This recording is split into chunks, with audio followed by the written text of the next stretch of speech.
প্রথম দিন অর্থাৎ ঘটনার 24 ঘন্টার মধ্যে 5 জন অভিযুক্তর 3 জন গ্রেফতার হলো, পরে আরও 2 জন গ্রেফতার হলো। অথচ রাজ্য বিজেপি তাদের সমস্ত সোশ্যাল মিডিয়া অ্যাকাউন্টে অফিসিয়ালি অভিযুক্ত হিসেবে 4 জনের নাম দিল, যে 4 জন মুসলিম সম্প্রদায়ভুক্ত।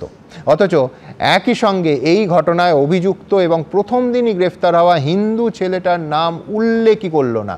শঙ্কু, এ কী ধরনের রাজনীতি? কেন ক্রিমিনালদের নাম একই সঙ্গে সবার সামনে আসবে না? এবং পাশাপাশি বিরোধী দল হিসেবে সমস্ত বিরোধী দল নিঃসন্দেহে এই আন্দোলনে ঝাঁপিয়ে পড়বে, এটা নিয়েও আমার কোনো সংশয়ের জায়গা নেই। গণতন্ত্রের নিয়ম এবং ধর্ম এবং বিরোধী দলের কর্তব্যই তাই।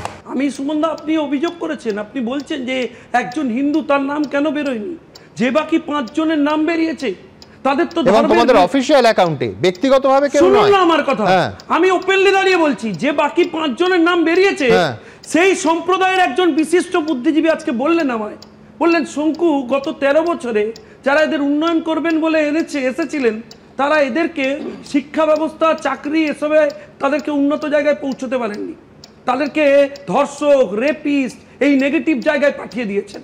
আমার প্রশ্ন রাজ্যের মুখ্যমন্ত্রী মমতা বন্দ্যোপাধ্যায়ের কাছে, যে এই সম্প্রদায়ের ছেলেদের কেন আপনি সন্ধ্যাবেলা চাকরি দিতে পারেননি? কেন তাদেরকে উন্নত ভবিষ্যৎ দিতে পারেননি?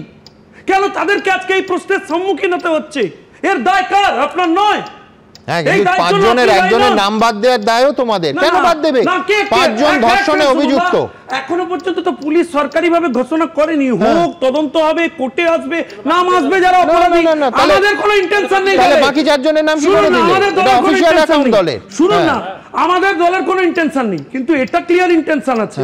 যারা করছেন তারা আমাদেরকে বাংলাদেশের ঘটনার কথা মনে করিয়ে দিচ্ছেন, তালিবানদের অত্যাচারের কথা মনে করিয়ে দিচ্ছেন।